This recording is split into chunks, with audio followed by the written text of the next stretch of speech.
ഇവിടെ ഈ ചർച്ചയിൽ ഡോക്ടർ കെ പി അരവിന്ദൻ്റെ ഒരു സ്പേസ് ഇവിടെയാണ്. ഡോക്ടർ, ഞാൻ ഈ വിഷയവുമായി ബന്ധപ്പെട്ട് താങ്കൾ എഴുതിയത് കൂടി കണ്ട് അത് ഈ ചർച്ചയിൽ പരാമർശിക്കപ്പെട്ടു. ദ ഹിന്ദുവിൽ ഇതുമായി ബന്ധപ്പെട്ട് വന്ന കേരളത്തിലെ ഈ സാഹചര്യത്തെക്കുറിച്ച് ആ പത്രം എഴുതിയതുമായി ബന്ധപ്പെട്ടതിലുള്ള അതിശയോക്തിപരമാണ്, അല്ലെങ്കിൽ വസ്തുത ശരിയായി മനസ്സിലാക്കാതെയാണ് മാധ്യമം എന്ന നിലയിൽ ആ പത്രം അത് കൈകാര്യം ചെയ്തതെന്നൊരു വിമർശനം താങ്കളുടെ FB പേജിൽ എഴുതിയിരിക്കുന്നത് ഞാൻ കണ്ടു. ഞാൻ ഇന്നത് ഓർക്കാനൊരു കാരണം എന്താണെന്ന് വെച്ചാൽ, സഭയിൽ ഇതുപോലൊരു സാഹചര്യം ഉണ്ടായി. പ്രതിപക്ഷത്തെ ഒരു MLA, കൊണ്ടോട്ടി MLAയുടെ ഭാഗത്ത് നിന്ന് ഇതുപോലൊരു ചോദ്യം വരുമ്പോൾ മന്ത്രി അതിന് മറുപടി കൊടുക്കുന്നുണ്ട്. നമ്മൾ ഈ പറഞ്ഞ കോണ്ടെക്സ്റ്റിൽ പ്രധാനപ്പെട്ടതാണ്.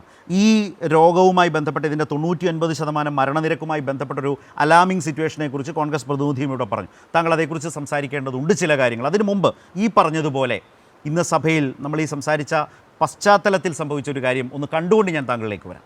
അല്പമേ ഉള്ളൂ, ഒന്ന് കാണാം. എല്ലാ മൈക്രോബയോളജി ലാബുകളിലും അമീബയാണ് എന്നുള്ളത് കണ്ടെത്താനായിട്ട് കഴിയും. തെറ്റായ വാർത്തകളിലൂടെ കേരളത്തിലെ ആരോഗ്യ സംവിധാനത്തെ അപകീർത്തിപ്പെടുത്തുന്നതിൻ്റെ ഏറ്റവും നല്ലൊരു ഉദാഹരണമാണ് സാർ ഇത്. കാസർഗോഡ് തന്നെ പരിശോധിക്കാനായിട്ട് കഴിയും, മലപ്പുറത്ത് തന്നെ പരിശോധിക്കാനായിട്ട്, ഏത് ജില്ലയാകട്ടെ അവിടെ തന്നെ പരിശോധിക്കാനായിട്ട് കഴിയും. ഏത് അമീബയാണ്, നെഗ്ലേറിയ ഫൗളറി ആണോ, അക്കാൻഡ് അമീബയാണോ, മറ്റേത് അമീബയാണ് എന്നുള്ളത് കണ്ടെത്തുന്നതിനുള്ള PCR ടെസ്റ്റ് നേരത്തെ നമ്മുടെ സംസ്ഥാനത്ത് ഉണ്ടായിരുന്നില്ല. രാജ്യത്ത് 2 ഉണ്ടായിരുന്നു, ചണ്ഡീഗഡിലും പോണ്ടിച്ചേരിയിലും. പക്ഷേ ഇപ്പോൾ കേരളത്തിൽ ഇത് PCR ടെസ്റ്റ് നടത്തുന്നതിന് വേണ്ടിയിട്ടുള്ള സംവിധാനം നമ്മുടെ സ്റ്റേറ്റ് ഹെൽത്ത് ലാബ് വികസിപ്പിച്ചു കഴിഞ്ഞു.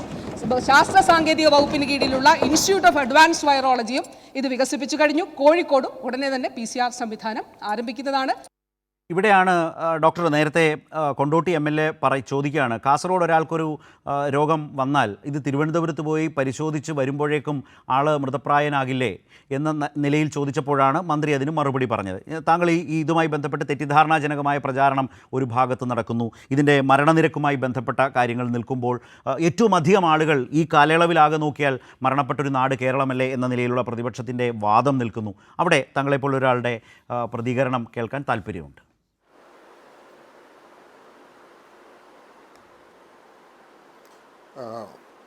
ഒന്നാമതായിട്ട് മനസ്സിലാക്കേണ്ട ഒരു കാര്യം, ഈ പ്രിസംപ്റ്റീവായിട്ടുള്ളൊരു ഡയഗ്നോസിസാണ് നമ്മൾ ആദ്യമായിട്ട് ഈ രോഗം അമീബിയാസ് ആണെന്ന് സംശയം വന്നാൽ അതിൽ CSF എടുത്ത് മൈക്രോബയോളജിയിൽ പരിശോധിച്ച് നോക്കുന്നു. അപ്പോൾ അത് വളരെ പ്രിസംപ്റ്റീവായിട്ട് ട്രീറ്റ്മെൻറ്റ് തുടങ്ങണോ വേണ്ടോ എന്ന് തീരുമാനിക്കാൻ വേണ്ടി മാത്രമുള്ള പരിശോധനയാണ്. അത് അന്തിമമായിട്ടുള്ള ഒരു റിസൾട്ടല്ല.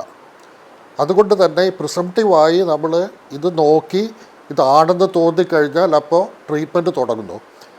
അത് പിന്നീടാണ് സ്ഥിരീകരിക്കാൻ വേണ്ടിയാണ് PCR മുതലായിട്ടുള്ള ടെസ്റ്റുകളുടെ ആവശ്യം. ആ ടെസ്റ്റുകൾ ചെയ്യാതെ ഇത് മുഴുവൻ തന്നെ അമീബിയാസ് ആണെന്ന് നമുക്ക് പറയാൻ വേണ്ടി കഴിയില്ല. അതുകൊണ്ട് കേരളത്തിൻ്റെ ഈ കുറഞ്ഞ കാലയളവിൽ ഇത്രയും അധികം അമീബിയാസ് എന്തുകൊണ്ട് വന്നു? ലോകത്തിൽ ആകെ 500 എണ്ണം, കേരളത്തിൽ മാത്രം 150 വന്നു എന്ന് പറയുന്നത് കുറച്ച് അത് കണക്ക് ശരിയാണെന്ന് എനിക്ക് തോന്നുന്നില്ല. അത്രയും കേസുകൾ അമീബിക് മസ്തിഷ്ക ജ്വരം കേരളത്തിൽ ഈ ചെറിയ കാലയളവിൽ സ്ഥിരീകരിച്ച കേസുകളില്ല. അതുകൊണ്ട് നമ്മൾ കുറച്ചുകൂടെ യാഥാർത്ഥ്യബോധത്തോടെ നോക്കിക്കഴിഞ്ഞാൽ വേണ്ടത്ര അത്രമാത്രം കേസുകൾ ഉണ്ടാവില്ല. എങ്കിലും ഇത് ഒരു പ്രശ്നം തന്നെ ആയി മാറിയിട്ടുണ്ട്. അതിനുള്ള കാരണങ്ങളും എങ്ങനെ ഇത് പകരുന്ന പോലായിട്ട് കൂടുതൽ പഠനങ്ങൾ നടത്തേണ്ടതായിട്ടുണ്ട്. ആ പഠനങ്ങൾക്ക് ശേഷം മാത്രമേ നമുക്കൊരു അന്തിമമായിട്ട് എത്ര കേസുണ്ട്, അതിൽ എത്ര നമുക്ക് ട്രീറ്റ് ചെയ്ത് രക്ഷപ്പെടുത്താൻ കഴിയുന്നുള്ള ഫൈനൽ കണക്കുകൾ ഇപ്പോൾ പറയാനുള്ള സമയമായിട്ടില്ല. ആ സ്ഥിരീകരിക്കാനുള്ള ടെസ്റ്റ് ഇപ്പോൾ മന്ത്രി പറഞ്ഞ പോലെ PCR ആണ് ഏറ്റവും നല്ലൊരു ടെസ്റ്റ്. അതിന് പുറമെ ഏത് ടൈപ്പാണെന്ന് നോക്കാൻ വേണ്ടിയുള്ള സീക്വൻസിങ് ടെസ്റ്റുകളുണ്ട്. 18S RNA സീക്വൻസിങ് എന്ന് പറഞ്ഞ ടെസ്റ്റുണ്ട്. ഇതൊക്കെ തന്നെ കേരളത്തിലെ പല ലാബുകളിലും ചെയ്യാനുള്ള സംവിധാനങ്ങളുണ്ട്. അതിന് വേണ്ട റിയേജൻസും മറ്റും ഉണ്ടായാൽ മതി. കോഴിക്കോട്ടും തിരുവനന്തപുരത്തും ഇത് തീർച്ചയായിട്ടും ചെയ്യാൻ വേണ്ടി കഴിയും. അതിന് പുറമെ പ്രിസംപ്റ്റീവ് അല്ലാതെ തന്നെ ഉള്ള ഡയഗ്നോസ് ചെയ്യാൻ വേണ്ടിയിട്ട് പത്തോളജി ലാബുകളിലുള്ള സൈറ്റോളജി ടെസ്റ്റുകൾ വഴി തീർച്ചയായിട്ടും അമീബയാണോ അല്ലയോ എന്ന് പറയാൻ വേണ്ടി കഴിയും. ഇത്തരത്തിലുള്ള ടെസ്റ്റുകൾ വഴി സ്ഥിരീകരിക്കുന്ന കേസുകൾ നോക്കിക്കഴിഞ്ഞാൽ എനിക്ക് തോന്നുന്നില്ല ഈ പറയുന്ന 160 കേസൊന്നും ഉണ്ടാവുമെന്ന് തോന്നുന്നില്ല. റൈറ്റ്.